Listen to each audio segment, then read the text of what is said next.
پریشانی بہت ہے، گھر میں جھگڑا وغیرہ بھی ہے، سکون نہیں ہے، تو اسی لیے کوئی امیر اہل سنت سے گزارش ہے کوئی چیز بتائیں۔ اللہ پاک رحمت کی نظر فرمائے۔ عام طور پہ گھروں میں جھگڑے، لڑائیاں، بے سکونی، ایک تو علم دین سے دوری، دوسرا اچھی صحبت نہ ہونا، اور نمازوں کی پابندی نہ ہونا، قرآن کریم کی تلاوت، ذکر و اذکار گھروں میں نہ ہونا، اور گناہ بھرے چینل چلنا۔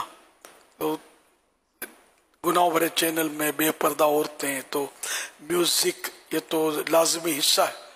تو اس طرح مطلب یہ کہ شیطان گھر میں ناچ رہا ہوتا ہے، تو اب بے سکونی نہیں ہوگی تو کیا ہوگا؟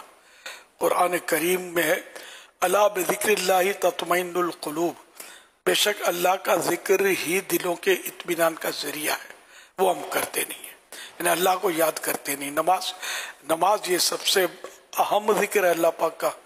اللہ پاک نے قرآن کریم میں ارشاد فرمایا اقیم الصلاۃ لذکری، میرے ذکر کے لیے نماز قائم کرو، تو ہم یہ تو کرتے نہیں ہیں۔ تو اب یہ سب سے بڑا وظیفہ تو نماز ہے، وہ پڑھتے نہیں۔ اب اور کون سا وظیفہ دیا جائے جو سکون لائے؟ تو مہربانی کر کے گھر کے سارے افراد گناہوں سے سچی توبہ کریں اور نماز کی پابندی، اور روزانہ گھر میں تلاوت قرآن کا سلسلہ ہو، ذکر و اذکار، نعتیں ہوں، گانے نہ بجیں، میوزک نہ بجے، گناہوں پر چینل نہ چلیں، درود شریف کی کثرت کرتے رہیں، اور سارے گھر کے افراد چلتے پھرتے اٹھتے بیٹھتے یا خبیر ہو یا خبیر ہو یہ پڑھتے رہیں۔ انشاءاللہ بے سکونی دور ہوگی کہ یہ خبیر اللہ پاک کا مبارک نام ہے۔